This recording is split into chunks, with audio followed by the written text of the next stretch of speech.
ਵਾਹਿਗੁਰੂ ਜੀ ਕਾ ਖਾਲਸਾ ਵਾਹਿਗੁਰੂ ਜੀ ਕੀ ਫਤਿਹ। ਮੈਂ ਤੁਹਾਡੀ ਹੋਸਟ ਨੀਲਮ ਕੌਰ ਤੇ ਮੈਂ TV84 ਦੇ ਸਾਰੇ ਦਰਸ਼ਕਾਂ ਤੇ ਸਰੋਤਿਆਂ ਦਾ ਹਾਰਦਿਕ ਸਵਾਗਤ ਕਰਦੀ ਹਾਂ ਪ੍ਰੋਗਰਾਮ ਸੱਚੋ ਸੱਚ ਵਿੱਚ, ਜਿਹੜੇ ਇਸ ਪ੍ਰੋਗਰਾਮ ਨਾਲ ਦੇਸ਼ਾਂ ਵਿਦੇਸ਼ਾਂ ਤੋਂ ਜੁੜ ਚੁੱਕੇ ਨੇ। ਖਾਲਿਸਤਾਨ ਅਫੇਅਰ ਸੈਂਟਰ ਦੇ ਸੰਚਾਲਕ ਡਾਕਟਰ ਅਮਰਜੀਤ ਸਿੰਘ ਜੀ ਰੋਜ਼ਾਨਾ ਦੀ ਤਰ੍ਹਾਂ ਸਟੂਡੀਓ ਵਿੱਚ ਮੇਰੇ ਨਾਲ ਹਾਜ਼ਰ ਨੇ। ਆਓ ਨਾਲ ਮਿਲ ਕੇ ਅੱਜ ਦੀਆਂ ਵਿਚਾਰਾਂ ਕਰਦੇ ਹਾਂ।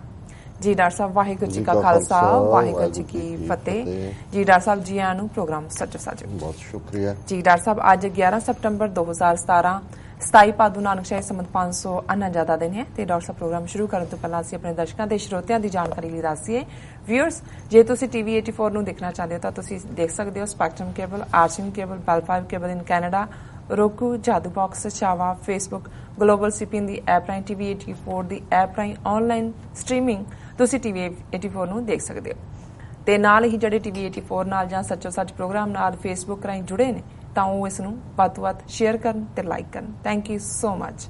ਜੀ ਡਾਕਟਰ ਸਾਹਿਬ, ਪ੍ਰੋਗਰਾਮ ਸ਼ੁਰੂ ਕਰਦੇ ਹਾਂ। ਅੱਜ ਦੀਆਂ ਜੋ ਸਾਡਾ ਪਹਿਲਾ ਸੈਗਮੈਂਟ ਹੋਵੇਗਾ ਉਹਦੇ ਵਿੱਚ ਆਪਾਂ 3 ਵਿਚਾਰਾਂ ਕਰਾਂਗੇ। ਜਿਸ ਤਰ੍ਹਾਂ ਕਿ ਆਪਾਂ ਪਹਿਲਾਂ ਤੇ ਹਮੇਸ਼ਾ ਦੀ ਤਰ੍ਹਾਂ ਜੋ ਅਸੀਂ ਵੀਕਐਂਡ ਦੇ ਵਿੱਚ ਜੋ ਤੁਸੀਂ ਕੀਤਾ ਹੈ, ਜੋ ਕਾਰਗੁਜ਼ਾਰੀਆਂ ਕੀਤੀਆਂ, ਪੰਥਿਕ ਜੋ ਤੁਸੀਂ ਕਾਰਵਾਈਆਂ ਕੀਤੀਆਂ ਨੇ, ਕੰਮ ਕੀਤੇ ਨੇ, ਉਹਨਾਂ ਬਾਰੇ ਆਪਾਂ ਜਾਣਕਾਰੀ ਲਵਾਂਗੇ। ਦੂਸਰਾ, ਜਿਸ ਤਰ੍ਹਾਂ ਕਿ ਅੱਜ 11 ਸਤੰਬਰ ਹੈ, ਅੱਜ ਤੋਂ 16 ਸਾਲ ਪਹਿਲਾਂ ਵਰਲਡ ਟ੍ਰੇਡ ਸੈਂਟਰ ਤੇ ਜੋ ਦਹਿਸ਼ਤਗਰਦੀ ਬਹੁਤ ਵੱਡਾ ਹਮਲਾ ਹੋਇਆ, ਜਿਸ ਵਿੱਚ 3000 ਤੋਂ ਵੀ ਜ਼ਿਆਦਾ ਲੋਕ ਮਾਰੇ ਗਏ, ਬੇਗੁਨਾਹ ਸੀ ਜਿਹੜੇ, ਤੇ ਉਹਨਾਂ ਨਾਲ ਸਾਨੂੰ ਬਹੁਤ ਹੀ ਹਮਦਰਦੀ ਹੈ, ਅਫਸੋਸ ਵੀ ਹੈ। ਉਹਨਾਂ ਨੂੰ ਆਪਾਂ ਅੱਜ ਯਾਦ ਕਰਾਂਗੇ। ਤੇ ਤੀਸਰਾ, ਜਿਸ ਤਰ੍ਹਾਂ ਕਿ ਅੱਜ ਮਿਆਂਮਾਰ ਕੌਂਸਲੇਟ ਦੇ ਸਾਹਮਣੇ ਅੱਜ ਪ੍ਰੋਟੈਸਟ ਹੋਇਆ ਸੀ ਰੋਹਿੰਗਿਆ ਮੁਸਲਮਾਨਾਂ ਦੇ ਹੱਕਾਂ ਲਈ, ਜੋ ਉਹਨਾਂ ਨਾਲ ਬਰਮਾ ਵਿੱਚ ਜੈਨੋਸਾਈਡ ਹੋ ਰਹੀ ਹੈ। ਜੀ ਡਾਕਟਰ ਸਾਹਿਬ, ਪਹਿਲਾਂ ਆਪਾਂ ਸ਼ੁਰੂਆਤ ਕਰਾਂਗੇ ਜੋ ਪਹਿਲੇ ਸੈਗਮੈਂਟ ਵਿੱਚ ਜਾਂ ਪਹਿਲਾ ਜਿਹੜਾ ਸਾਡਾ ਵਿਚਾਰ ਹੈ ਕਿ ਤੁਹਾਡਾ ਵੀਕਐਂਡ ਬਾਰੇ ਕੀ ਕਹਿਣਾ ਚਾਹੋਗੇ ਤੁਸੀਂ? ਦੇਖੋ, ਤੁਹਾਡੀਆਂ ਇਹਨਾਂ ਵਿਚਾਰਾਂ ਦੇ ਨਾਲ ਇੱਕ ਟੌਪਿਕ ਹੋਰ, ਅੱਜ ਕਾਇਦੇ ਆਜ਼ਮ ਮੁਹੰਮਦ ਅਲੀ ਜਿਨਾ ਜੀ, ਜਿਨ੍ਹਾਂ ਨੂੰ ਮੈਂ ਆਪਣਾ ਰੋਲ ਮਾਡਲ ਲੀਡਰ ਮੰਨਦਾ, ਉਹਨਾਂ ਦੀ 69ਵੀਂ ਡੈਥ ਐਨੀਵਰਸਰੀ ਵੀ ਹੈ। ਉਸ ਨਾਲ ਉਹਨਾਂ ਨੂੰ ਵੀ ਅਸੀਂ ਦੇਵਾਂਗੇ। ਸਭ ਤੋਂ ਪਹਿਲਾਂ 9/11 ਇਹ ਸ਼ਬਦ ਹੀ ਆਪਣੇ ਆਪ ਦੇ ਵਿੱਚ ਇੰਨਾ ਇੰਪੋਰਟੈਂਟ ਬਣ ਗਿਆ ਜੀ। ਔਰ ਮੈਂ ਅਕਸਰ ਇਹ ਕਹਿੰਦਾ ਵੀ ਇੱਕ ਪੀਰੀਅਡ ਸੀ ਕਿ ਹਿਸਟਰੀ ਬਿਫੋਰ ਕ੍ਰਾਈਸਟ ਔਰ ਆਫਟਰ ਕ੍ਰਾਈਸਟ, ਐਨੋ ਡੈਨੀ BC ਇਹ ਲਿਖਿਆ ਜਾਂਦਾ ਸੀ।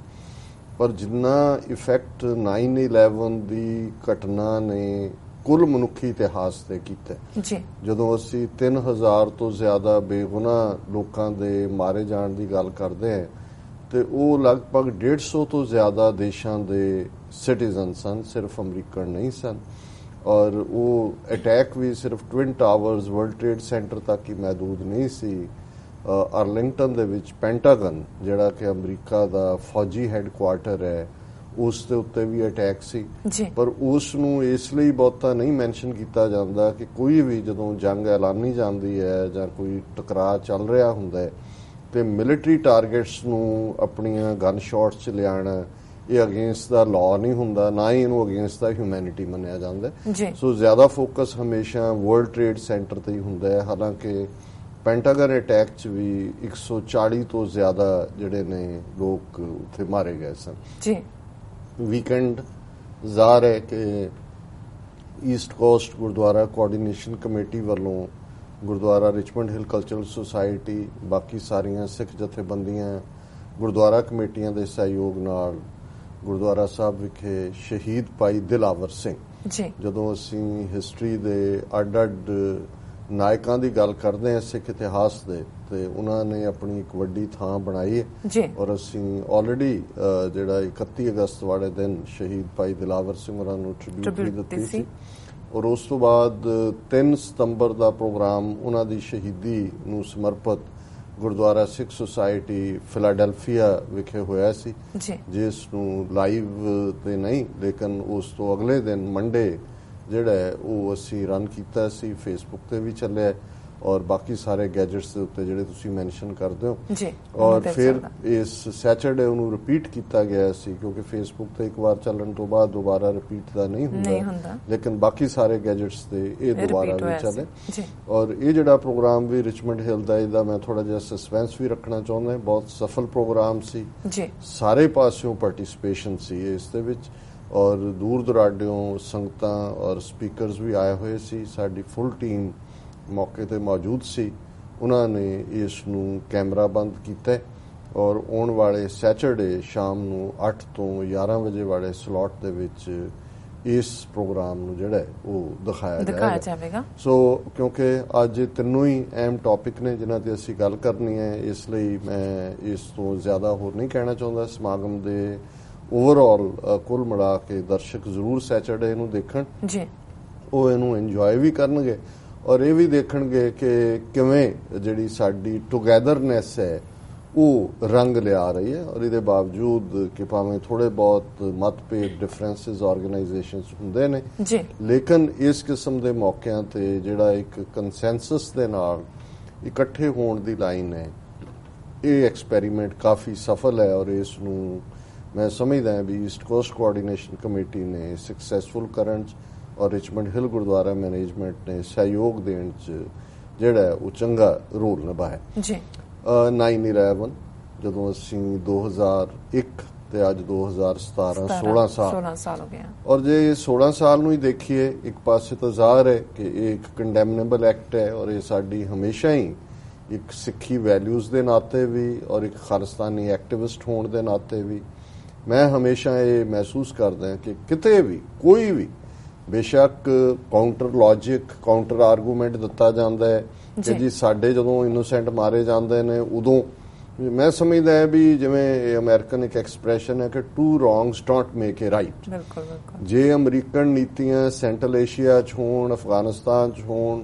ਹੋਰ ਥਾਵਾਂ ਤੇ ਹੋਣ, ਕਈ ਵਾਰ ਇਹਨਾਂ ਦੀਆਂ ਬਾਰਬੈਰਿਕ ਨੀਤੀਆਂ ਨੇ ਮਿਲੀਅਨਸ ਦੀ ਵਿਤਨਾਮ, ਕੋਰੀਆ ਸਿਵਿਲੀਅਨ ਪਾਪੂਲੇਸ਼ਨਸ ਨੇ ਸਫਰ ਕੀਤਾ, ਪਰ ਇਹਦੇ ਬਾਵਜੂਦ ਵੀ ਜਿਹੜਾ ਅਸੀਂ ਇਸ ਕਿਸਮ ਦੇ ਕਿਸੇ ਐਕਸ਼ਨ ਨੂੰ ਨਿਆਂ ਸੰਗਤ ਨਹੀਂ ਸਮਝਦੇ। ਅਸੀਂ ਇਹ ਸਮਝਦੇ ਹਾਂ ਕਿ ਭਾਈ ਜਦੋਂ ਜੰਗ ਹੁੰਦੇ ਨੇ ਫੌਜ ਦਾ ਜਿਹੜਾ ਫੌਜ ਦੇ ਨਾਲ ਲੜਨਾ, ਔਰ ਗੁਰੂ ਨਾਨਕ ਸਾਹਿਬ ਨੇ ਇਸ ਪੈਰਾਮੀਟਰ ਨੂੰ ਸੈੱਟ ਕਰ ਦਿੱਤਾ ਸੀ ਜਦੋਂ ਬਾਬਰ ਦੀਆਂ ਫੌਜਾਂ ਹਮਲਾਵਰ ਹੋਈਆਂ ਔਰ ਐਮਨਾਬਾਦ ਸ਼ਹਿਰ ਦੇ ਵਿੱਚ ਜਿਹੜਾ ਕਿ ਕਦੇ ਸੈਦਪੁਰ ਕਰਕੇ ਜਾਣਿਆ ਜਾਂਦਾ ਸੀ, ਗੁਰੂ ਨਾਨਕ ਸਾਹਿਬ ਖੁਦ ਵਿਟਨੈਸ ਸਨ, ਉਹ ਗ੍ਰਿਫਤਾਰ ਵੀ ਹੋਏ ਔਰ ਬਾਬਰ ਦੇ ਨਾਲ ਐਨਕਾਊਂਟਰ ਵੀ ਹੋਇਆ। ਔਰ ਉਸ ਪੀਰੀਅਡ 'ਚ ਜਿਹੜੀ ਗੁਰੂ ਨਾਨਕ ਸਾਹਿਬ ਨੇ ਬਾਣੀ ਉਚਾਰੀ, ਉਸ ਦੇ ਸ਼ਬਦ ਰਾਗ ਆਸਾ, ਰਾਗ ਤਿਲੰਗ ਦੇ ਵਿੱਚ ਗੁਰੂ ਗ੍ਰੰਥ ਸਾਹਿਬ 'ਚ ਮੌਜੂਦ ਨੇ ਔਰ ਉਹਦੇ ਇੱਕ ਸ਼ਬਦ 'ਚ ਗੁਰੂ ਸਾਹਿਬ ਨੇ ਫਰਮਾਇਆ ਕਿ ਜੇ ਸਕਤਾ ਸਕਤੇ ਕੋ ਮਾਰੇ ਤਾਂ ਮਨ ਰੋਸ ਨਾ ਹੋਈ, ਸਕਤਾ ਸਿਹੋ ਮਾਰੇ ਪੈ ਵੱਗੇ ਖਸਮੈ ਸਾ ਪਰਸੋਈ। ਕਿ ਸਕਤਾ ਸ਼ਕਤੀਵਾਨ ਸ਼ਸ਼ਾ ਕਿ ਜੇ ਦੋ ਪਾਵਰਫੁਲ ਡਿਊਲ ਕਰਦੇ ਨੇ, ਲੜਦੇ ਨੇ, ਦੋ ਇੰਡੀਵਿਜੂਅਲ, ਦੋ ਫੌਜਾਂ, ਤੇ ਇੱਕ ਡਿੱਗ ਪੈਂਦਾ, ਇੱਕ ਹਾਰ ਜਾਂਦਾ, ਇੱਕ ਜਿੱਤ ਜਾਂਦਾ, ਜੇ ਸਕਤਾ ਸਕਤੇ ਕੋ ਮਾਰੇ ਤਾਂ ਮਨ ਰੋਸ ਨਾ ਹੋਈ, ਕੋਈ ਰਿਗਰੈਟ ਨਹੀਂ ਹੈ ਕਿਉਂਕਿ ਦੋਨਾਂ ਚੋਂ ਇੱਕ ਨੇ ਜਿੱਤਣਾ, ਇੱਕ ਨੇ ਹਾਰਨਾ। ਸਕਤਾ ਸਿਹੋ ਮਾਰੇ ਪੈ ਵੱਗੈ ਖਸਮੈ ਸੌ ਪਰਸੋਈ। ਪਰ ਜੇ ਇੱਕ ਧਿਰ ਸ਼ੇਰ ਦੀ ਤਰ੍ਹਾਂ ਆਮ ਲੋਕਾਂ ਦੇ ਇੱਜੜ ਦੇ ਉੱਤੇ ਝਪਟ ਪਏ,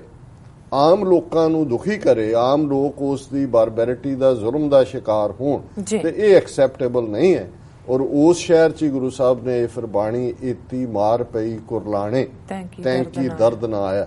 ਕਿ ਜਦੋਂ ਬੱਚੇ, ਔਰਤਾਂ ਬੇਗੁਨਾਹ ਮਾਰੇ ਜਾਂਦੇ ਨੇ। ਸੋ ਉਹ ਜਿਹੜੀ ਪੀੜ ਜਿਹਨੂੰ ਗੁਰੂ ਨਾਨਕ ਸਾਹਿਬ ਨੇ ਫਰਮਾਇਆ ਸੀ ਕਿ ਖੂਨ ਕੇ ਸੋਇਲੇ ਗਾਵੀਏ ਨਾਨਕ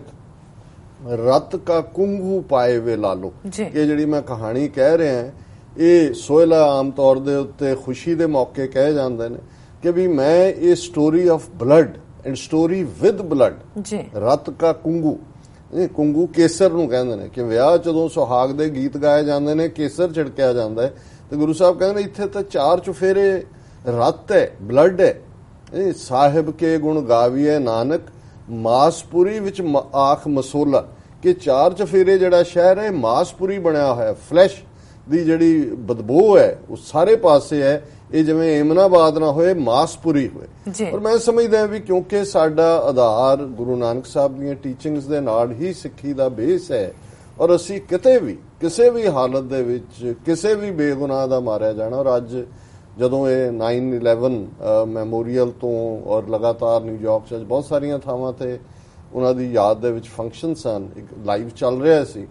ਤੇ ਜਿਸ ਨੂੰ ਮੈਂ ਕਹਾਂ ਕਿ ਵੀ ਜਿਹਦੇ ਲਈ ਤੁਸੀਂ ਇੱਕ ਪਾਇਸਟੀ ਕਹਿ ਸਕਦੇ ਹੋ, ਇੱਕ ਪਵਿੱਤਰਤਾ ਦੇ ਨਾਲ ਜਿਹੜੇ ਮਾਰੇ ਗਏ ਉਹਨਾਂ ਦੇ ਦੋ ਦੇ ਗਰੁੱਪ ਬਣੇ ਹੋਏ ਨੇ, ਜਿਹਨਾਂ ਉਹਨਾਂ ਦੇ ਰਿਸ਼ਤੇਦਾਰਾਂ ਚੋਂ ਉਹ 10 12 15 ਨਾਂ ਪੜ੍ਹਦੇ ਨੇ ਔਰ ਫਿਰ ਅਖੀਰ ਦੇ ਵਿੱਚ ਉਹਨਾਂ ਦੇ ਕਿਸੇ ਦਾ ਪਿਓ, ਕਿਸੇ ਦੀ ਮਾਂ, ਕਿਸੇ ਦੀ ਦਾਦੀ, ਕਿਸੇ ਦਾ ਦਾਦਾ ਜਿਹੜਾ ਮਾਰਿਆ ਗਿਆ, ਉਦੋਂ ਉਹ ਪਹਿਲਾਂ ਉਹਨਾਂ ਦੀ ਬਿਲਕੁਲ ਕੰਪੋਜ਼ਡ ਸਨ, ਫਿਰ ਉਹ ਅਥਰੂਆਂ ਦੇ ਵਿੱਚ ਦੇ ਨਾਲ ਉਹਨੂੰ ਕਰਦੇ ਨੇ, ਫਿਰ ਦੂਸਰਾ ਗਰੁੱਪ ਨੂੰ ਪਿਕ ਕਰਦਾ। ਮੈਂ ਸਮਝਦਾ ਵੀ ਇਹ ਯਾਦਾਸ਼ ਹੈ, 16 ਸਾਲ ਤੋਂ ਯਾਦ ਕਰ ਰਹੇ ਨੇ ਲਗਾਤਾਰਤਾ ਨਾਲ ਕਿ ਭਾਈ, ਔਰ ਜਿਵੇਂ ਉਹਨਾਂ ਨੇ ਇੱਥੇ ਟਵਿਨ ਟਾਵਰ ਮੈਮੋਰੀਅਲ ਬਣਾਇਆ ਔਰ ਜਿਵੇਂ ਉਹਨਾਂ ਦੀ ਬਾਹਰ ਜਿਹੜਾ ਉਹ ਇੱਕ ਪਾਣੀ ਜਿਹੜਾ ਕਿ ਜਿਹਨੂੰ ਕਿਹਾ ਸੀ ਪੋਪ ਨੇ ਕਿ ਇਹ ਅਥਰੂ ਨੇ ਜੀ, ਜਦੋਂ ਬੇਗੁਨਾਹ ਮਾਰੇ ਜਾਂਦੇ ਨੇ ਔਰ ਉਸ ਸਾਰੇ ਦੇ ਉਸ ਪਾਰਟ ਨੂੰ ਅਸੀਂ ਸਮਝਦੇ ਹਾਂ ਕਿ ਵੀ ਇਹ ਅੱਜ ਸਾਡਾ ਵੀ ਇਹ ਫਰਜ਼ ਹੈ ਇਖਲਾਕੀ ਕਿ ਅਸੀਂ ਜਿੱਥੇ ਉਹਨਾਂ ਨੂੰ ਯਾਦ ਕਰਦੇ ਹਾਂ ਉੱਥੇ ਅਸੀਂ ਇਹ ਵੀ ਦੇਖਿਆ ਕਿ ਇਹਨਾਂ 16 ਸਾਲਾਂ ਦੇ ਵਿੱਚ ਕਿੰਨੀਆਂ ਹੋਰ ਮਿਲੀਅਨਸ ਜ਼ਿੰਦਗੀਆਂ ਉਹ ਅਫਗਾਨਿਸਤਾਨ ਹੋਏ, ਇਰਾਕ ਹੋਏ, ਹੁਣ ਸੀਰੀਆ 'ਚ ਹੋਏ, ਕਿਤੇ ਦਹਿਸ਼ਤਗਰਦੀ ਦੇ ਖਿਲਾਫ, ਕਿਤੇ ਕਿਸੇ ਹੋਰ ਨਾਂ ਦੇ ਥੱਲੇ, ਔਰ ਜੋ ਕੁਛ ਮਿਆਂਮਾਰ 'ਚ ਚੱਲ ਰਿਹਾ ਹੈ ਉੱਥੇ ਤਾਂ ਕੋਈ 9/11 ਨਾਲ ਜੁੜਿਆ ਨਹੀਂ, ਪਰ ਉੱਥੇ ਹੁਣ ਉਹਦੀ ਪ੍ਰੈਜ਼ੀਡੈਂਸੀ ਥੱਲੇ ਹੋ ਰਿਹਾ। 2015 'ਚ ਔਂਗ ਸੂਚੀ ਜਿਹੜੀ ਹੈ ਉਹ ਪ੍ਰੈਜ਼ੀਡੈਂਟ ਬਣੀ, 1991 'ਚ ਉਹਨੂੰ ਨੋਬਲ ਪੀਸ ਪ੍ਰਾਈਜ਼ ਮਿਲਿਆ ਜੀ, ਔਰ ਉਹਦੇ ਥੱਲੇ ਜਿਹੜਾ ਉਹ ਅੱਜ ਕੀ ਹਾਲ ਹੋ ਰਿਹਾ ਪਿਛਲੇ 1 ਸਾਲ ਦੇ ਵਿੱਚ, ਸਤੰਬਰ 2016 ਤੋਂ ਲੈ ਕੇ ਹੁਣ ਤੱਕ ਇੱਕ ਅੰਦਾਜ਼ UN ਨੇ ਫਿਗਰ ਦਿੱਤੀ ਹੈ 3.5 ਲੱਖ ਤੋਂ ਜ਼ਿਆਦਾ ਜਿਹੜੇ ਨੇ ਉਹ ਇਹਨਾਂ ਦਿਨਾਂ ਦੇ ਵਿੱਚ ਹੀ ਘਰੋਂ ਬੇਘਰ ਕੀਤੇ ਗਏ ਨੇ, ਹਜ਼ਾਰਾਂ ਮਾਰੇ ਗਏ ਨੇ, ਸੈਂਕੜਿਆਂ ਜਿਹੜੇ ਨੇ ਉਹ ਕਿਵੇਂ ਕੈਂਪ ਤਾਂ ਖੁੱਲੇ ਹੋਏ ਨੇ ਪਰ ਅੱਗੋਂ ਕੋਈ ਬੱਚਿਆਂ ਦੀ ਐਜੂਕੇਸ਼ਨ ਦਾ ਪ੍ਰਬੰਧ ਨਹੀਂ ਹੈ, ਕੋਈ ਦੂਸਰਾ ਨਹੀਂ ਹੈ। ਸੋ ਅਸੀਂ ਜਿੱਥੇ 9/11 ਦੇ ਉਹਨਾਂ ਇਨੋਸੈਂਟ ਵਿਕਟਮਸ ਨੂੰ ਯਾਦ ਕਰ ਰਹੇ ਹਾਂ ਉੱਥੇ ਇਸ ਗੱਲ ਵੱਲ ਵੀ ਧਿਆਨ ਦਈਏ ਕਿ ਅਲਟੀਮੇਟਲੀ ਇਹ ਵੱਡੀਆਂ ਤਾਕਤਾਂ ਜਿਨ੍ਹਾਂ ਦੀਆਂ ਨੀਤੀਆਂ ਕਿਤੇ ਲੜਾਈਆਂ ਕਰਵਾਉਂਦੀਆਂ ਨੇ, ਕਿਤੇ ਉਹਨਾਂ ਦੇ ਆਰਥਿਕ ਹਿੱਤ ਜੁੜੇ ਹੋਏ ਨੇ ਕਿ ਇੱਕ ਪਾਸੇ ਅਸੀਂ ਜਦੋਂ ਤਬਾਹੀ ਸੈਕੰਡ ਵਰਲਡ ਵਾਰ ਦੇ ਦੌਰਾਨ ਹੋਈ, ਕਰੋੜਾਂ ਲੋਕ ਮਾਰੇ ਗਏ, ਬੇਗੁਨਾਹ ਵੀ, ਫੌਜੀ ਵੀ, ਔਰ ਉਹ ਸਾਰੇ ਚੋਂ ਯੂਨਾਈਟਿਡ ਨੇਸ਼ਨਸ ਦਾ ਜਨਮ ਹੋਇਆ। ਇਹ ਹੋਇਆ ਕਿ ਭਾਈ ਦੁਨੀਆ ਦੇ ਵਿੱਚ ਇੱਕ ਪੀਸ, ਅਲਟੀਮੇਟਲੀ ਹਿਊਮਨ ਰੇਸ, ਹਰ ਇੱਕ ਦੇ ਕੋਈ ਰੰਗ ਹੋਏ, ਕੋਈ ਜ਼ਾਤ, ਨਸਲ, ਧਰਮ ਹੋਏ, ਲੇਕਿਨ ਵਕਤਨ ਫਿਰ ਅਸੀਂ ਦੇਖਿਆ ਵੀ ਕੋਲਡ ਵਾਰ ਸ਼ੁਰੂ ਹੋ ਗਈ ਸੋਵੀਅਤ ਯੂਨੀਅਨ ਅਮਰੀਕਾ ਦੇ ਵਿਚਕਾਰ ਜੀ। 91 ਤੋਂ ਬਾਅਦ America as the only super power ਉੱਭਰਿਆ, ਪਰ ਅਨਫੋਰਚੂਨੇਟਲੀ ਇਹਨੂੰ ਮੈਂ ਕਹਾਂਗਾ ਕਿ ਅਮਰੀਕਾ ਆਪਣੇ ਉਸ ਰੋਲ ਨੂੰ ਪ੍ਰੋਪਰਲੀ ਨਹੀਂ ਨਿਭਾ ਸਕਿਆ ਔਰ ਅੱਜ ਜਿਵੇਂ ਡੋਨਲਡ ਟਰੰਪ ਦੀ ਕਿਆਦਤ ਦੇ ਥੱਲੇ, ਉਹਦੀ ਪ੍ਰੈਜ਼ੀਡੈਂਸੀ ਦੇ ਥੱਲੇ ਇੱਕ 4 ਚੁਫੇਰੇ ਹੋਰ ਵੀ ਨਫ਼ਰਤ ਦਾ ਮਾਹੌਲ ਬਣਿਆ ਹੋਇਆ। ਜਿਹੜੀ ਟ੍ਰਿਬਿਊਟ ਵੀ ਸੀ ਡੋਨਲਡ ਟਰੰਪ ਦੀ, ਮੈਂ ਸਮਝਦਾ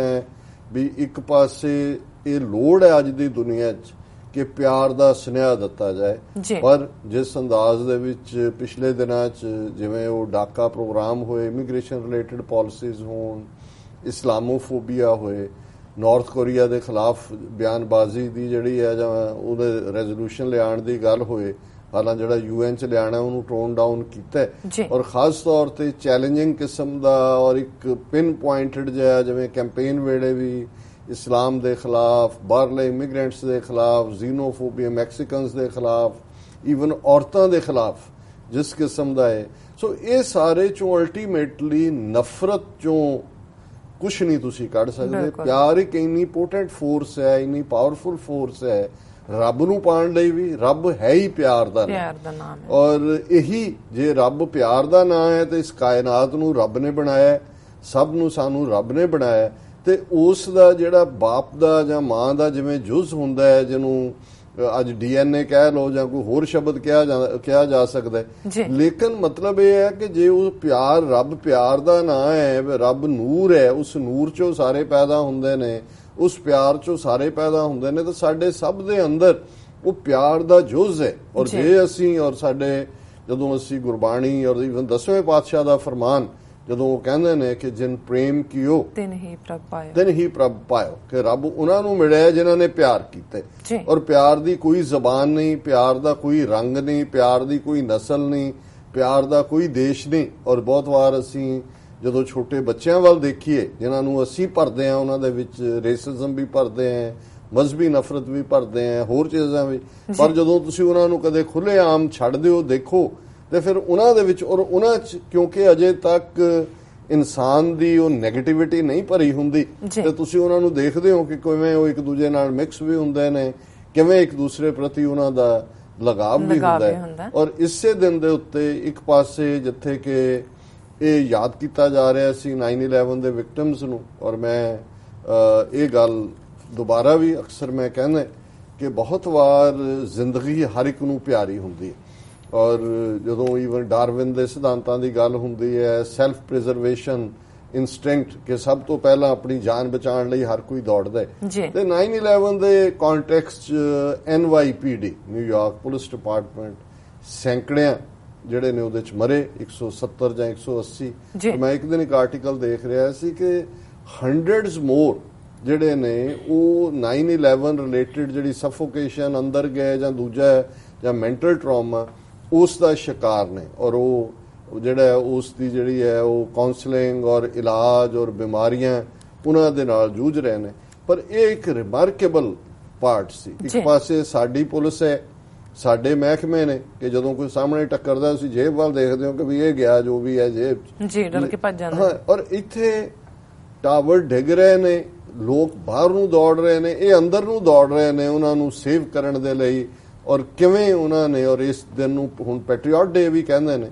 ਔਰ ਇੱਕ ਜਿਹੜੀ ਉਹਨਾਂ ਦੇ ਮਿਊਜ਼ੀਅਮ ਦੇ ਵਿੱਚ ਖਾਸ ਅਟਰੈਕਸ਼ਨ ਵਾਲਾ ਪਾਰਟ ਸੀ ਕਿ ਕਿਵੇਂ 2-4 ਵਰਕਰ ਜਿਹੜੇ ਮੁੱਢਲੇ ਤੌਰ ਤੇ ਆਏ, ਅਮਰੀਕਨ ਫਲੈਗ ਥੱਲੇ ਡਿੱਗਿਆ ਹੋਇਆ ਸੀ, ਉਹਨਾਂ ਨੇ ਫਲੈਗ ਚੁੱਕ ਕੇ ਉਵੇਂ ਹੀ ਗੱਡ ਕੇ ਤੇ ਆਪਣਾ ਕੰਮ ਸ਼ੁਰੂ ਕੀਤਾ। ਔਰ ਮੈਂ ਸਮਝਦਾ ਵੀ ਅਸੀਂ ਅੱਜ ਵੀ ਜਦੋਂ ਹੁਣ ਅਸੀਂ ਮਿਆਂਮਾਰ ਐਮਬੈਸੀ ਦੇ ਕੌਂਸੂਲੇਟ ਦੇ ਬਾਹਰ ਪ੍ਰੋਟੈਸਟ ਦੀ ਗੱਲ ਕਰਾਂਗੇ ਤੇ ਜਾਂਦਿਆਂ ਹੀ ਜਦੋਂ ਅਸੀਂ ਥੋੜਾ ਜਿਹਾ ਸਗੋਂ ਅਰਲੀ ਪਹੁੰਚੇ, ਸਾਡੀ ਸਾਰੀ ਟੀਮ ਨਾਲ ਸੀ, ਤੁਸੀਂ ਵੀ ਨਾਲ ਕਵਰ ਕੀਤਾ ਉਹਨੂੰ, ਔਰ ਜਿਹੜੇ ਪੁਲਿਸ ਆਫੀਸਰ ਮੌਕੇ ਤੇ ਆਇਆ ਉਹਨਾਂ ਨੇ ਸਮਝਿਆ ਕਿ ਵੀ ਕਿਉਂਕਿ ਜਿੰਨੇ ਸਾਡੇ ਸਿੱਖ ਪ੍ਰੋਟੈਸਟ ਹੁੰਦੇ ਨੇ ਉਹਨਾਂ 'ਚ ਉਹਨਾਂ ਨੂੰ ਮੈਂ ਦੇਖਿਆ ਉਹ ਆ ਕੇ ਬੜਾ ਵਾਰਮਲੀ ਮਿਲਿਆ। ਔਰ ਦੂਸਰਾ ਤੇ ਮੈਂ ਉਹਨੂੰ ਪਹਿਲਾਂ ਹੀ ਇਹ ਕਿਹਾ, ਮੈਂ ਕਿਹਾ ਜੀ ਸੈਲੂਟ ਤੁਹਾਡੇ ਕੰਮ ਨੂੰ ਵੀ ਤੁਸੀਂ, ਔਰ ਮੈਂ ਆਈ ਕੁਡ ਸੀ ਕਿ ਉਹਦੀਆਂ ਅੱਖਾਂ 'ਚ ਅਥਰੂ ਸੀ। ਮੈਂ ਕਿਹਾ ਵੀ ਅਸੀਂ ਵੀ ਕਿਉਂਕਿ ਮਨੁੱਖੀ ਹੱਕਾਂ ਦੀ ਗੱਲ ਕਰਨੀ ਹੈ, ਬਹੁਤ ਵਾਰੀ ਤੁਸੀਂ ਸਾਨੂੰ ਸਿੱਖ ਇਸ਼ੂਜ਼ ਤੇ ਦੇਖਿਆ UN ਦੇ ਬਾਹਰ ਜਾਂ ਇੰਡੀਅਨ ਕੌਂਸੂਲੇਟ ਦੇ ਬਾਹਰ, ਤੇ ਅੱਜ ਵੀ ਅਸੀਂ ਇਸ ਲਈ ਆਏ ਹਾਂ, ਅਸੀਂ ਉਹਨਾਂ ਦਾ ਸਾਥ ਦੇ ਰਹੇ ਹਾਂ ਜਿਹੜੇ ਅੱਜ ਉਸ ਜੈਨੋਸਾਈਡ ਦਾ ਸ਼ਿਕਾਰ ਨੇ ਉਸ ਸਿਸਟਮ ਦੇ ਥੱਲੇ, ਔਰ ਜਿਹਨੂੰ ਜਿਸ ਅੰਦਾਜ਼ ਦੇ ਵਿੱਚ ਅੱਜ ਜਿਹੜਾ ਵੱਡੀਆਂ ਤਾਕਤਾਂ ਤਾਂ ਛੱਡੋ ਈਵਨ ਇਸਲਾਮਿਕ ਕੰਟਰੀਜ਼, ਔਰ ਅਸੀਂ ਇੱਕ ਸੈਗਮੈਂਟ ਜਿਹੜਾ ਕੀਤਾ ਸੀ, ਮੈਂ ਕਿਹਾ ਸੀ ਕਿ 1.5 ਤੋਂ 2 ਬਿਲੀਅਨ ਮੁਸਲਮਾਨ ਦੁਨੀਆ 'ਚ ਰਹਿੰਦੇ ਨੇ, 70% એનર્ਜੀ ਸੋਰਸਿਸ ਤੇ ਬੈਠੇ ਹੈ, ਕੋਈ ਪੈਸੇ ਵੱਲੋਂ ਕਮੀ ਨਹੀਂ ਹੈ, 55 ਤੋਂ ਜ਼ਿਆਦਾ ਦੇਸ਼ ਨੇ, ਇੱਕ ਟਰਕੀ ਨੂੰ ਛੱਡ ਕੇ ਜਿਹਨੇ ਕਿ ਅੱਡੀ ਗੱਡ ਕੇ ਜਿਹੜਾ ਉਹ ਸਟੈਂਡ ਲਿਆ, ਈਵਨ ਇੰਡੋਨੇਸ਼ੀਆ ਦੁਨੀਆ ਦਾ ਸਭ ਤੋਂ ਵੱਡਾ ਮੁਲਕ ਹੈ, ਈਵਨ ਪਾਕਿਸਤਾਨ ਜਿਹੜਾ ਮਜ਼ਹਬ ਦੀ ਬੁਨਿਆਦ ਤੇ ਬਣਿਆ ਜਾਂ ਦੂਜਾ, ਔਰ ਇਸ ਸਾਰੇ ਨੂੰ, ਔਰ ਈਵਨ ਬੰਗਲਾਦੇਸ਼ ਕਿ ਰੋਹਿੰਗਿਆਸ ਭਾਵੇਂ ਸਦੀਆਂ ਪਹਿਲਾਂ ਉੱਥੇ ਗਏ ਅਰਾਕਾਨ ਦੇ ਵਿੱਚ, ਲੇਕਿਨ ਉਹਨਾਂ ਦਾ ਓਰੀਜਨ ਮੁਲਕ 'ਚ ਹੈ, ਉਹ ਵੀ ਐਵੇਂ ਨਖਰੇ ਕਰ ਰਹੇ ਨੇ। ਹੁਣ ਅੱਜ ਆਇਆ ਜੀ ਉਹਨੇ ਸ਼ੇਖ ਹਸੀਨਾ ਨੇ ਕਿਹਾ ਅਸੀਂ ਹੁਣ ਇੱਕ ਹੋਰ ਰਿਫਿਊਜੀ ਕੈਂਪ ਲਈ ਥਾਂ ਦੇਵਾਂਗੇ ਕਿਉਂਕਿ ਹੁਣ ਪੈਸੇ ਫਲੋ ਹੋਣੇ ਸ਼ੁਰੂ ਹੋ ਗਏ ਨੇ। ਲੇਕਿਨ ਮਤਲਬ ਮੈਂ ਬਹੁਤ ਵਾਰ ਦੇਖਦਾ ਹਾਂ ਕਿ ਵੀ ਇਹ ਸਾਡੇ 'ਚ ਸਿੱਖਾਂ 'ਚ ਔਰ ਇਸਲਾਮ ਮੁਸਲਮਾਨਾਂ 'ਚ ਇਹ ਹਮ ਮਜ਼ਹਬ ਦੀ ਮਦਦ ਦੇ ਲਈ, ਇਨਸਾਨੀਅਤ ਦੀ ਮਦਦ ਦਾ ਕਾਨਸੈਪਟ ਹੈ। ਹਮ ਮਜ਼ਹਬ ਦੇ ਲਈ ਤਾਂ ਸਾਡੇ ਲਈ ਉਹ ਆਪਣਾ ਫੈਮਿਲੀ ਹੈ ਤੇ ਇਹ ਸਪਿਰਿਟ ਕਿੱਥੇ ਚਲੀ ਗਈ। ਔਰ ਅਸੀਂ ਜਦੋਂ ਸੈਗਮੈਂਟ ਵੀ ਕੀਤਾ, ਸਾਡੇ ਬਹੁਤ ਸਾਰੇ ਪਾਕਿਸਤਾਨੀ ਭਰਾਵਾਂ ਨੇ ਭੈਣਾਂ ਨੇ ਉਸ ਨੂੰ ਐਪਰੀਸ਼ੀਏਟ ਕੀਤਾ, ਔਰ ਅੱਜ ਵੀ ਡਾਕਟਰ ਕੁਰੈਸ਼ ਤੁਹਾਨੂੰ ਵੀ ਮਿਲੇ, ਉਹ ਬੇਸ਼ੱਕ ਆਏ ਵਰਜੀਨੀਆ ਤੋਂ, ਕਹਿੰਦੇ ਮੈਂ ਬਹੁਤ ਥੱਕਿਆ ਹੋਇਆ ਸੀ ਤੇ ਜਦੋਂ ਮੈਨੂੰ ਮੈਸੇਜ ਮਿਲਿਆ ਤੇ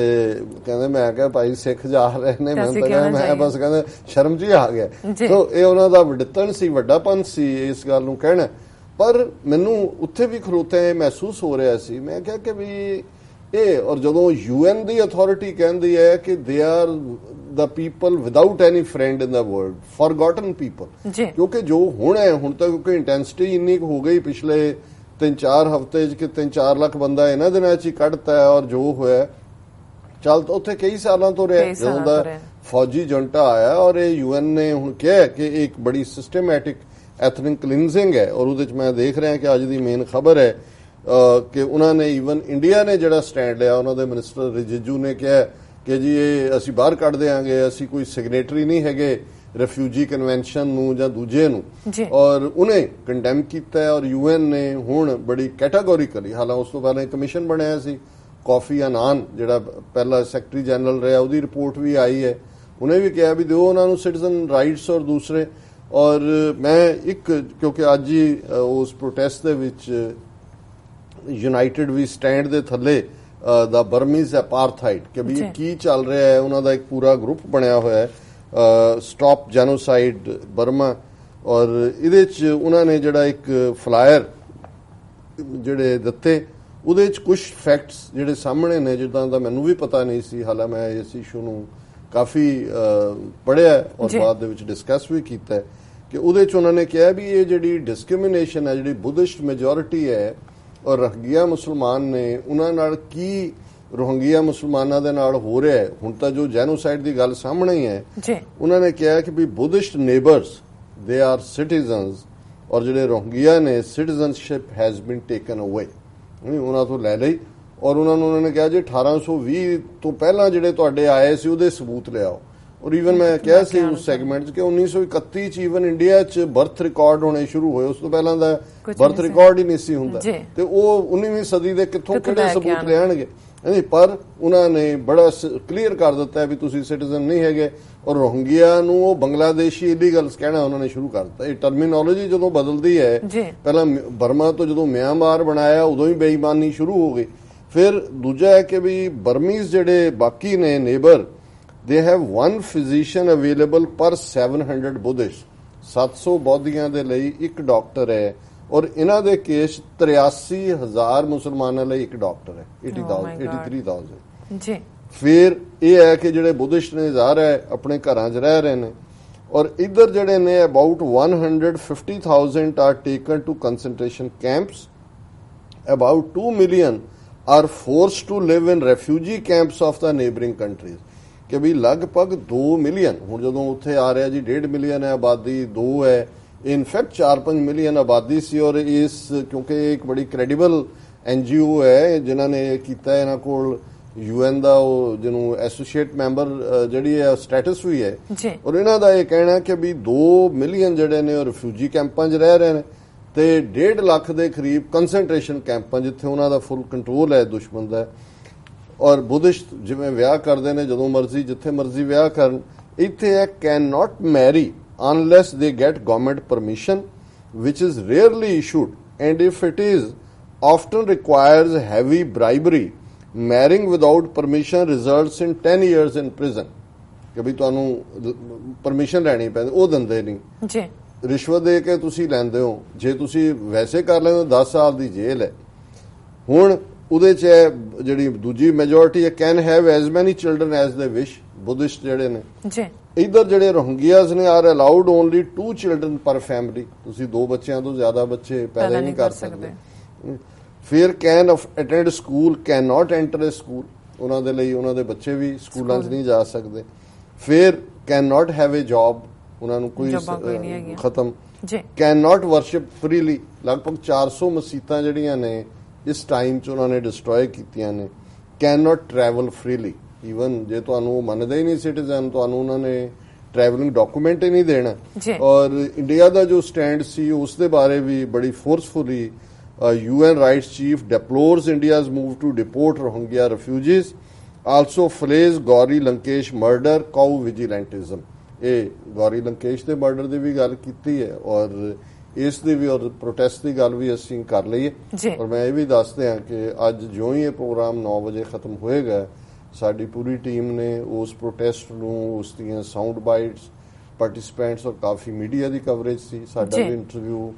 ਡਿਫਰੈਂਟ ਪਾਕਿਸਤਾਨੀ ਚੈਨਲਸ ਔਰ ਦੂਸਰਿਆਂ ਨੇ ਕੀਤਾ, ਅਲ ਜਜ਼ੀਰਾ ਵੀ ਉੱਥੇ ਆਇਆ ਹੋਇਆ ਸੀ ਔਰ ਬੜੇ ਅੱਛੇ ਸ਼ਾਰਟਸ ਦੇ ਨਾਲ ਔਰ ਜਿੰਨੇ ਵੀ ਮੈਕਸਿਮਮ ਜਿਹੜਾ ਸਾਊਂਡ ਬਾਈਟਸ ਲੈ ਜਾ ਸਕਦੇ ਸੀ। ਔਰ 9 ਵਜੇ ਸ਼ਾਰਪ ਜਿਹੜਾ ਇਹ 9 ਤੋਂ ਆਲਮੋਸਟ 10:15 10:30 ਸਵਾ ਤੋਂ 1.5 ਘੰਟੇ ਦੀ ਇਹ ਹੈ। ਸੋ ਤੁਸੀਂ ਔਰ ਫੇਸਬੁੱਕ ਤੇ ਵੀ ਹੋਏਗਾ ਲਾਈਵ ਨਾਲ ਔਰ ਤੁਸੀਂ ਉਹਨੂੰ ਜ਼ਰੂਰ ਦੇਖਣਾ। ਸੋ ਮੈਂ ਬਹੁਤਾ ਸਰਪ੍ਰਾਈਜ਼ ਉਹਦਾ ਵੀ ਰੱਖਣਾ ਚਾਹੁੰਦਾ, ਹਾਂ ਜੀ, ਸਸਪੈਂਸ ਇਹ ਹੈ ਕਰੈਕਟ ਵਰਡ। ਔਰ ਜ਼ਾਹਰ ਹੈ ਕਿ ਇਹ ਸਾਡੇ ਲਈ ਜਿੱਥੇ ਇੱਕ ਇਖਲਾਕੀ ਫਰਜ਼ ਸੀ, ਉਹਨਾਂ ਸਾਰਿਆਂ ਨੇ, ਆਰਗੇਨਾਈਜ਼ਰਸ ਨੇ, ਕਾਮਨ ਨੇ ਇਹਨਾਂ ਕੁ ਐਪਰੀਸ਼ੀਏਟ ਕੀਤਾ। ਹਰ ਇੱਕ ਨੇ ਕੱਲੇ ਨੇ ਗੱਲ ਨਾਲ ਲਾਉਣ ਵਾਲਾ ਹੁੰਦਾ ਕਿ ਕੋਈ ਆ ਕੇ ਸਾਡੇ ਨਾਲ ਖਲੋਤਾ। ਔਰ ਮੈਂ ਸਮਝਦਾ ਵੀ ਇਹ ਜਦੋਂ ਤੁਹਾਡੇ ਚੰਗੇ ਦਿਨ ਹੁੰਦੇ ਨੇ ਉਹ ਤਾਂ ਸਾਰੇ ਹੁੰਦੇ ਨੇ। ਉਹ ਅੰਗਰੇਜ਼ੀ ਦੀ ਇੱਕ ਐਕਸਪ੍ਰੈਸ਼ਨ ਹੈ ਕਿ ਵੀ in the days of in the time of prosperity friends are 20 in the time of adversity no one in 20 ਕਿ ਵੀ ਉਹ ਤੁਹਾਡੇ ਚੰਗੇ ਦਿਨ ਹੁੰਦੇ ਨੇ ਇਹ ਨਿੱਜੀ ਲਾਈਫ 'ਚ ਵੀ। ਔਰ ਇਸੇ ਤਰ੍ਹਾਂ ਕੌਮਾਂ ਦੀ ਜ਼ਿੰਦਗੀ 'ਚ ਜੇ ਰੋਹਿੰਗਿਆ ਮੋਸਟ ਫੋਰਗੋਟਨ ਪੀਪਲ ਨੇ ਤਾਂ ਫਿਰ ਘੱਟੋ ਘੱਟ ਸਿੱਖਾਂ ਦੀ ਜਿਹੜੀ ਤਾਲੀਮ ਹੈ ਔਰ ਜਿਹੜੀ ਸਿੱਖ ਦੀ ਪ੍ਰੋਗਰਾਮਿੰਗ ਹੈ ਮਾਈਂਡ ਦੀ ਸਾਡੇ ਲਈ मानस की जात सब है एक है पहचान लो कि सारी ह्यूमन रेस एक है और असी उस पीड़ नूं महसूस करते हैं। और मैं अपनी प्रेजेंटेशन भी किया है कि असी इस दर्द नूं महसूस कर सकते हैं क्यों नहीं जी क्योंकि असी एज ए कौम पिछले 3 decades they which one after the other जिहड़ा है वो जेनोसाइड हंडाया है। अज भी असी उस किस्म दे माहौल चों गुजर रहे हैं। अज मोदी और RSS ब्रांड आइडियोलॉजी जिहड़ी कि बिल्कुल रेसिस्ट नाजी जर्मनी लाइन दी आइडियोलॉजी है उन्हां दे कोल पोलिटिकल पावर है। और म्यांमार साडा गवांढ है जदों असीं ईवन इन्हां सारिਆਂ ਦੀ देखदे हैं कि किस हालात चों गुजर रहे ने ਤੇ ਅਸੀਂ ਉਸ ਪੇਨ ਨੂੰ ਮਹਿਸੂਸ ਕਰਦੇ ਹਾਂ। ਸੋ ਮੈਂ ਇਹਦੇ ਚ ਹੋਰ ਜ਼ਿਆਦਾ ਨਾ ਕਹਾਂ ਕਿਉਂਕਿ ਫਿਰ ਇਹ ਹੋਏਗਾ ਤੁਸੀਂ ਕਹਿਣਾ ਕਿ ਜੀ ਤੁਸੀਂ ਪਹਿਲਾਂ ਹੀ ਦੱਸ ਦਿੱਤਾ ਫਿਰ ਉਹਨਾਂ ਨੇ ਕਹਿਣਾ ਜੀ ਹੁਣ ਸੁਣ ਹੀ ਲਿਆ ਵੀ ਕੀ ਹੋਣਾ। ਸੋ ਅਜੇ ਬਹੁਤ ਕੁਝ ਹੋਰ ਹੈ। और कायदे आजम मोहम्मद अली जिन्ना ਜ਼ਾਹਰ ਹੈ ਕਾਇਦ ਲੀਡਰ ਨੂੰ ਕਹਿੰਦੇ ਨੇ ਆਜ਼ਮ ਸਿਖਰਲਾ ਜਿਹੜਾ ਬਿਲਕੁਲ ਟੌਪ ਤੇ ਔਰ ਉਸ ਨੂੰ ਮਹਾਨ ਲੀਡਰ ਅੰਗਰੇਜ਼ੀ ਵਾਲੇ ਗ੍ਰੇਟ ਲੀਡਰ ਸਾਡੇ ਕੋਲ ਤਾਂ ਪੰਜਾਬੀ ਜ਼ਬਾਨ 'ਚ ਬਹੁਤ ਸਾਰੇ ਅਲਫਾਜ਼ ਨੇ ਅਸੀਂ ਤਾਂ ਉਹਨਾਂ ਨੂੰ ਇੱਥੇ ਬਸ ਉਹ ਗ੍ਰੇਟ ਤੇ ਗ੍ਰੇਟਰ ਤੇ ਆ ਕੇ ਗੱਲ ਮੁੱਕ ਜਾਂਦੀ ਹੈ ਪਰ ਸੱਚਮੁੱਚ ਹੀ। ਔਰ ਜਦੋਂ ਕੋਈ ਪਿਛਲੇ ਦਿਨਾਂ 'ਚ ਮੈਂ ਜ਼ਿਕਰ ਵੀ ਕੀਤਾ ਸੀ ਕਿ ਮੇਰੇ ਇੱਕ ਬੜੇ ਚੰਗੇ ਮਿਹਰਬਾਨ ਦੋਸਤ ਜਿਹੜੇ ਫਾਈਨੈਂਸ਼ੀਅਲੀ ਵੀ ਸਾਡੇ ਨਾਲ ਖਲੋਂਦੇ ਸੀ ਹਮਦਰਦ ਵੀ ਉਹ ਨਾਰਾਜ਼ ਹੋ ਗਏ ਔਰ ਉਹਨਾਂ ਨੇ ਈਮੇਲ ਲਿਖੀ ਕਿ ਜੀ ਤੁਸੀਂ ਆਪਣਾ ਆਦਰਸ਼ ਲੀਡਰ ਕਾਇਦੇ ਆਜ਼ਮ ਮੁਹੰਮਦ ਅਲੀ ਜਿਨਾ ਕਰਕੇ ਕਿਹਾ ਔਰ ਕਿਉਂਕਿ ਉਹਨਾਂ ਨੇ ਆਪਣੀ ਕਹਾਣੀ ਸੁਣਾਈ ਵੀ ਉਹਨਾਂ ਦੇ ਪਰਿਵਾਰ ਦੇ 17 ਜੀ ਮਾਰੇ ਗਏ ਔਰ ਅੱਜ ਜੋ ਚੱਲ ਰਿਹਾ ਹੈ ਕਸ਼ਮੀਰ 'ਚ ਕੀ ਚੱਲ ਰਿਹਾ ਹੈ ਪਾਕਿਸਤਾਨ 'ਚ ਮਾਈਨੋਰਟੀਜ਼ ਨਾਲ ਕੀ ਹੋ ਰਿਹਾ ਹੈ ਦੂਜੀਆਂ ਥਾਵਾਂ ਤੇ ਕੀ ਹੋ ਰਿਹਾ ਹੈ ਔਰ ਤੁਸੀਂ ਕਿਵੇਂ ਦੇਖੋ। ਮੈਂ ਉਹਨਾਂ ਨਾਲ ਕਿਉਂਕਿ ਅਜੇ ਮੈਂ ਸਮਝਦਾ ਵੀ ਹੋ ਸਕਦਾ ਉਹ ਤਪੇ ਹੋਏ ਨੇ ਮੈਂ ਉਹਨਾਂ ਨਾਲ ਮਿਲਾਂਗਾ ਵੀ ਗੱਲ ਵੀ ਕਰਾਂਗਾ ਪਰ ਇੱਕ ਹੋਰ ਸੱਜਣ ਜਿਨ੍ਹਾਂ ਨੇ ਪਾਕਿਸਤਾਨ 'ਚ ਜੋ ਬਣਨ ਵੇਲੇ ਜੋ ਤਬਾਹੀ ਹੋਈ ਉਹਦੇ 'ਚ ਕਿਵੇਂ ਸਿੱਖਾਂ ਨੇ ਸਫ਼ਰ ਕੀਤਾ ਉਹਦਾ ਜ਼ਿਕਰ ਕੀਤਾ ਤੇ ਮੈਂ ਉਹਨਾਂ ਨੂੰ ਕਿਹਾ ਮੈਂ ਕਿਹਾ ਜੀ ਦੇਖੋ ਚਲੋ ਇਹ ਨਹੀਂ ਹੈ ਕਿ ਵੀ ਅਸੀਂ ਸਫ਼ਰ ਨਹੀਂ ਕੀਤਾ ਜਾਂ ਜਿਹੜੇ ਦੂਸਰੇ ਇੱਧਰੋਂ ਗਏ ਉਹਨਾਂ ਨੇ ਸਫ਼ਰ ਨਹੀਂ ਕੀਤਾ ਲੇਕਿਨ ਮੈਂ ਕਿਹਾ ਕਿ ਵੀ ਕਾਇਦੇ ਆਜ਼ਮ ਮੁਹੰਮਦ ਅਲੀ ਇੱਕ ਤਾਂ ਉਹਨਾਂ ਦਾ ਐਸਪੈਕਟ ਜਿਹੜਾ ਮੈਂ ਐਡਮਾਇਰ ਕਰਦਾ ਔਰ ਮੈਂ ਦੱਸਦੇ ਹਾਂ ਵੀ ਅੱਜ ਉਹਨਾਂ ਦੀ 69th ਡੈਥ ਐਨੀਵਰਸਰੀ ਹੈ ਜੀ 11 ਸਤੰਬਰ 1948 ਨੂੰ ਉਹਨਾਂ ਨੇ ਇਸ ਫਾਨੀ ਸੰਸਾਰ ਤੋਂ ਕੂਚ ਕੀਤਾ ਔਰ ਇਹ ਵੀ ਇਵੇਂ ਹੀ ਹੈ ਜਿਵੇਂ ਤੁਸੀਂ ਔਰ ਈਵਨ ਟ੍ਰਿਬਿਊਨ ਵਰਗੀ ਅਖਬਾਰ ਨੇ ਇੱਕ ਹਿੰਦੂ ਰਿਟਾਇਰਡ IAS ਨੇ ਆਰਟੀਕਲ ਲਿਖਿਆ ਹੈ ਕਿ ਕਾਇਦ ਜਿਨਾ ਇਹ ਮੈਨ ਵਿਦ ਦਾ ਮਿਸ਼ਨ ਇਹ ਉਹਦਾ ਟਾਈਟਲ ਹੈ ਜੀ। ਔਰ ਮੈਂ ਸਮਝਦਾ ਵੀ ਜਦੋਂ ਤੋਂ ਅਸੀਂ ਮੈਨ ਵਿਦ ਦਾ ਮਿਸ਼ਨ ਦੀ ਗੱਲ ਕਰਦੇ ਹਾਂ ਜਦੋਂ ਕੋਈ ਬੰਦਾ ਆਪਣੇ ਸਾਹਮਣੇ ਨਿਸ਼ਾਨਾ ਮਿੱਥਦਾ ਤੇ ਫਿਰ ਕਈ ਵਾਰ ਜੇ ਤੁਹਾਡੇ 'ਚ ਉਸ ਲੈਵਲ ਦੀ ਡਿਟਰਮੀਨੇਸ਼ਨ ਹੈ ਇੰਟੈਗਰਿਟੀ ਹੈ ਤੇ ਤੁਸੀਂ ਉਸ ਨਿਸ਼ਾਨੇ ਤੱਕ ਪਹੁੰਚਦੇ ਵੀ ਹੋ ਤੇ ਰਾਹ 'ਚ ਜੇ ਤੁਹਾਡਾ ਸਰੀਰ ਜਵਾਬ ਵੀ ਦੇ ਰਿਹਾ ਹੋਏ ਤੁਸੀਂ ਡੈਥ ਨੂੰ ਵੀ ਪੁਸ਼ ਬੈਕ ਕਰ ਦੇਣਾ ਜੀ। ਔਰ ਜ਼ਾਹਰ ਹੈ ਕਿ ਉਹਨਾਂ ਨੂੰ ਸੀਰੀਅਸ ਟੂਬਰਕਲੋਸਿਸ ਸੀ ਉਹਨਾਂ ਜ਼ਮਾਨਿਆਂ 'ਚ ਅਜੇ ਇਵੇਂ ਇਲਾਜ ਨਹੀਂ ਸੀ ਪਹਿਲੀ ਸਟੇਜ ਦੇ ਹਾਲਾਂਕਿ ਪੈਨਸਿਲਿਨਸ ਵਗੈਰਾ ਆਈਆਂ ਜਾਂ ਹੋਰ ਵੀ ਕੰਪਲਿਕੇਸ਼ਨਸ ਲੰਗਸ ਨਾਲ ਰਿਲੇਟਡ ਸੀ ਜੀ। ਔਰ ਉਹਨਾਂ ਦੇ ਡਾਕਟਰ ਨਾਲ ਵੀ ਜਿਵੇਂ ਮੈਂ ਸਮਝਦਾ ਵੀ ਹਰ ਇੱਕ ਨੇ ਬੌਂਡ ਨਿਭਾਇਆ ਕੋਈ ਪਾਰਸੀ ਹੈ ਕੋਈ ਇਵਨ ਸ਼ਾਇਦ ਡਾਕਟਰ ਇਨੀਸ਼ੀਅਲੀ ਹਿੰਦੂ ਸੀ ਮੈਨੂੰ ਯਾਦ ਨਹੀਂ ਹੈ ਕਿਉਂਕਿ ਉਹਨਾਂ ਨੂੰ ਇਹ ਸੀ ਕਿ ਵੀ ਈਵਨ ਇਹ ਗੱਲ ਵੀ ਗਾਂਧੀ ਨਹਿਰੂ ਨੂੰ ਪਤਾ ਨਹੀਂ ਲੱਗਣੀ ਚਾਹੀਦੀ ਕਿ ਵੀ ਇਸ ਕਦਰ ਮੈਂ ਬਿਮਾਰ ਹਾਂ ਕਿ ਵੀ ਜੇ ਉਹਨਾਂ ਨੂੰ ਹੋਇਆ ਤੇ ਇਹ ਪੁਸ਼ ਕਰ ਦੇਣਗੇ ਹੋਰ ਪਿੱਛੇ ਲੈ ਜਾਣਗੇ ਗੱਲ ਨੂੰ ਕਿ ਭਾਈ ਇਹ ਮਰ ਜਾਏ ਫੇਰ ਹੀ ਗੱਲ ਕਰਦੇ ਕਿਉਂਕਿ ਇਸ ਗੱਲ ਨੂੰ ਉਹ ਵੀ ਸਮਝਦੇ ਸੀ ਜਿਵੇਂ ਅੱਜ ਅਸੀਂ ਜਦੋਂ ਆਪਣੀ 70 ਸਾਲ ਦੀ ਇਸ ਗੁਲਾਮੀ ਦੀ ਗੱਲ ਕਰਦੇ ਹਾਂ ਕੌਮ ਤਾਂ ਮੁਸਲਮਾਨ ਵੀ ਉਦੋਂ ਇਵੇਂ ਦਾ ਹੀ ਸੀ ਜਿਵੇਂ ਦੇ ਸਿੱਖ ਸੀ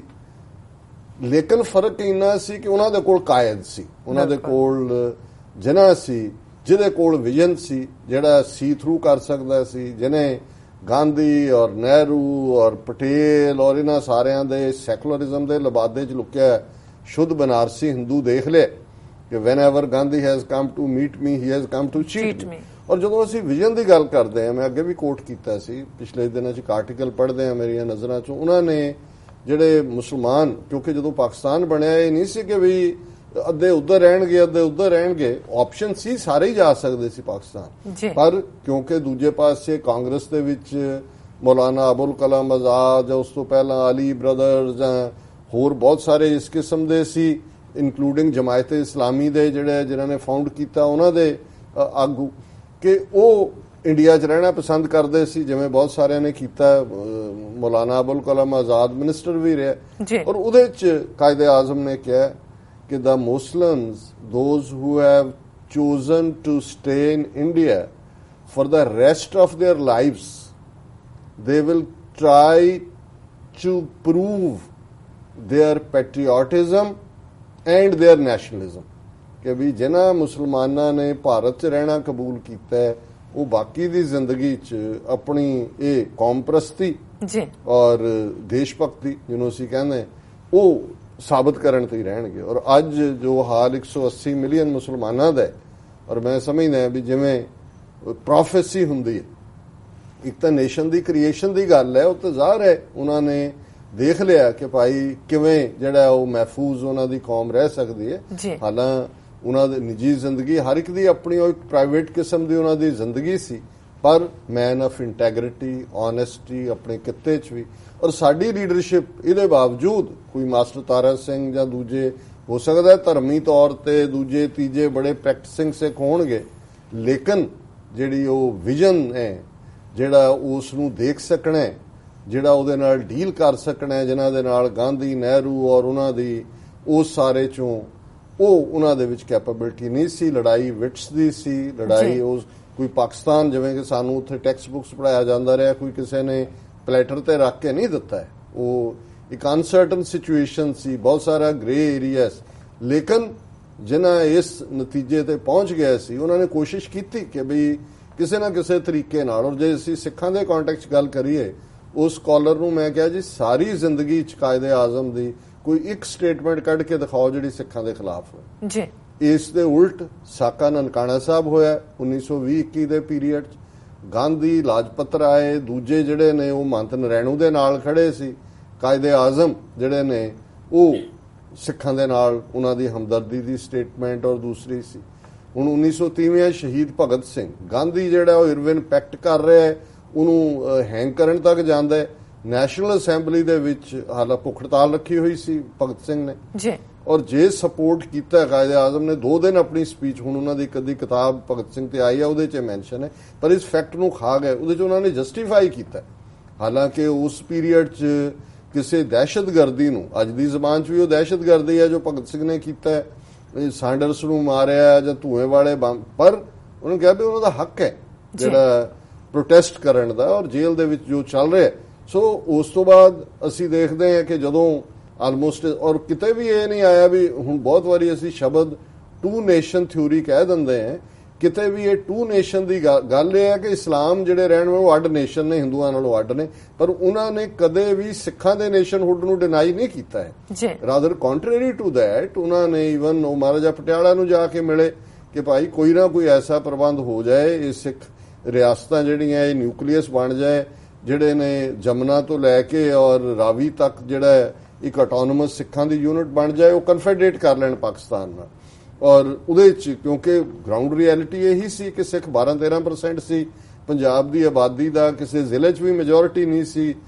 ਔਰ ਇਹ ਸਾਰੇ 'ਚੋਂ ਇਹੀ ਹੋ ਸਕਦਾ ਸੀ ਜੀ। ਔਰ ਮੈਂ ਸਮਝਦਾ ਵੀ ਉਸ ਪੀਰੀਅਡ 'ਚ ਵੀ ਉਹਨਾਂ ਦੀਆਂ ਵਾਰਨਿੰਗਸ, ਕਿਉਂਕਿ ਉਹ ਸਮਝਦੇ ਸੀ, ਜਿਹਨੂੰ ਸਰ ਕਪੂਰ ਸਿੰਘ ਨੇ ਕੋਟ ਕੀਤਾ ਸਾਚੀ ਸਾਖੀ, ਜਿਹਦੇ 'ਚ ਉਹਨਾਂ ਨੇ ਸਰ ਸੋਭਾ ਸਿੰਘ ਜਿਹੜਾ ਖੁਸ਼ਵੰਤ ਸਿੰਘ ਦਾ ਪਿਓ ਸੀ, ਔਰ ਖੁਸ਼ਵੰਤ ਸਿੰਘ ਦੇ ਵਿਆਹ 'ਚ ਕਾਇਦੇ ਆਜ਼ਮ ਸ਼ਾਮਲ ਹੋਏ ਕਿਉਂਕਿ ਸਰ ਸੋਭਾ ਸਿੰਘ ਦੇ ਦੋਸਤ ਸੀ। ਉਹਦੇ 'ਚ ਉਹਨਾਂ ਨੇ ਕਿਹਾ ਸੀ ਕਿ ਵੀ Sikhs are politically ਨਾਈਵ,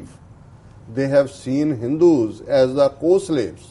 but when they will see them as the rulers, they will see their true face, when Hindus will be the masters and Sikhs will be the slave। ਹੁਣ ਤੁਸੀਂ ਜਦੋਂ ਪ੍ਰੋਫਿਟਿਕ ਜਿਹੜੀ ਉਹਨਾਂ ਨੇ ਇੰਡੀਅਨ ਮੁਸਲਮਾਨਾਂ ਬਾਰੇ ਕਹੀ, ਅੱਜ ਉਹਨਾਂ ਦਾ ਹਾਲ ਦੇਖ ਲਓ। ਤੇ ਸਿੱਖਾਂ ਨੇ ਤਾਂ 33 ਸਾਲ ਪਹਿਲਾਂ ਜਲਵਾ ਹੀ ਨਹੀਂ ਦੇਖਿਆ। ਉਸ ਤੋਂ ਪਹਿਲਾਂ ਹੀ ਜਦੋਂ ਕ੍ਰਿਮੀਨਲ ਟ੍ਰਾਈਬ ਉਹਨਾਂ ਨੇ ਐਲਾਨ ਦਿੱਤਾ ਸੀ 10 ਅਕਤੂਬਰ 47 ਨੂੰ, ਉਦੋਂ ਹੀ, ਔਰ ਜਦੋਂ ਨਹਿਰੂ ਨੇ ਤਾਰਾ ਸਿੰਘ ਨੂੰ ਕਿਹਾ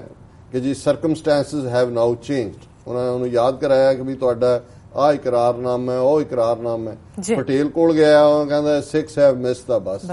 ਸੋ ਮੈਂ ਸਮਝਦਾ ਹਾਂ ਵੀ ਪਾਕਿਸਤਾਨ ਜਿਹੜਾ ਐਜ਼ ਏ ਨੇਸ਼ਨ ਔਰ ਪਾਕਿਸਤਾਨੀ ਖੁਸ਼ਕਿਸਮਤ ਨੇ, ਉਹਨਾਂ ਦੇ ਕੋਲ ਕਾਇਦ ਸੀ ਔਰ ਉਹਦੀ ਬਦੌਲਤ ਅੱਜ 70 ਸਾਲ ਬਾਅਦ ਵੀ ਇੰਨੇ ਚੈਲੰਜਸ ਦੇ ਬਾਵਜੂਦ, ਠੀਕ ਹੈ ਪ੍ਰੋਬਲਮਸ ਨੇ, ਇਹਦੇ 'ਚ ਕੋਈ ਸ਼ੱਕ ਨਹੀਂ ਹੈ, ਕਰਪਸ਼ਨ ਹੈ ਔਰ ਹੋਰ ਬਹੁਤ ਸਾਰੀਆਂ, ਸਾਰੇ ਸਾਊਥ ਏਸ਼ੀਆ 'ਚ ਹੈ। ਲੇਕਿਨ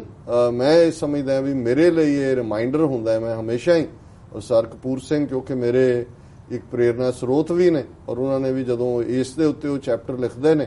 ਤੇ ਉਹ ਹਮੇਸ਼ਾ ਹੀ ਉਹਨਾਂ ਨੇ ਪੰਜਾਬੀ ਦਾ ਇੱਕ ਕਹਿ ਕੇ ਕਪਲੇਟ ਕਿ ਅੱਜ ਯਾਦ ਆਇਆ ਮੈਨੂੰ ਉਹ ਸੱਜਣ ਜਿਹਦੇ ਮਗਰ ਉਲਾਂਬੜਾ ਜੱਗਦਾ ਏ। ਜੋ ਮਰਜ਼ੀ ਕੋਈ ਕਹੀ ਜਾਏ, ਪਰ ਜਿਉਂ-ਜਿਉਂ ਅਸੀਂ ਹੋਰ ਇਹਨਾਂ ਦੇ ਹੱਥਾਂ 'ਚ ਖਵਾਰ ਹੋਵਾਂਗੇ ਹਿੰਦੂ ਬਹੁਗਿਣਤੀ ਹਿੰਦੂਤਵਾ ਦੇ, ਤਿਉਂ-ਤਿਉਂ ਜਿਹੜਾ ਉਹ ਕਾਇਦੇ ਆਜ਼ਮ ਦੀ ਯਾਦ ਵੀ ਆਏਗੀ। ਸੋ ਅਸੀਂ ਅੱਜ ਦਾ ਇਹ ਜਿਹੜਾ ਸੈਗਮੈਂਟ ਕਰ ਰਹੇ ਹਾਂ, ਅਸੀਂ ਉਹਨਾਂ ਨੂੰ ਵੀ ਆਪਣੀਆਂ ਯਾਦਾਂ 'ਚ ਲੈ ਕੇ ਆਉਂਦੇ ਹਾਂ। ਜੀ ਡਾਕਟਰ ਸਾਹਿਬ, ਤੁਹਾਡਾ ਬਹੁਤ ਬਹੁਤ ਸ਼ੁਕਰੀਆ। ਇੱਥੇ ਲੈਣੇ ਆ ਬ੍ਰੇਕ, ਪਰ ਬ੍ਰੇਕ ਤੋਂ ਪਹਿਲਾਂ ਅਸੀਂ ਆਪਣੇ ਦਰਸ਼ਕਾਂ ਤੇ ਸਰੋਤਿਆਂ ਨੂੰ ਅਪੀਲ ਕਰਦੀ ਹਾਂ, ਵਿਊਅਰਸ, ਜਿਸ ਤਰ੍ਹਾਂ ਕਿ TV 84 ਮੁੱਖੀ ਹੱਕਾਂ ਦੀ ਗੱਲ ਨੂੰ ਲਗਾਤਾਰ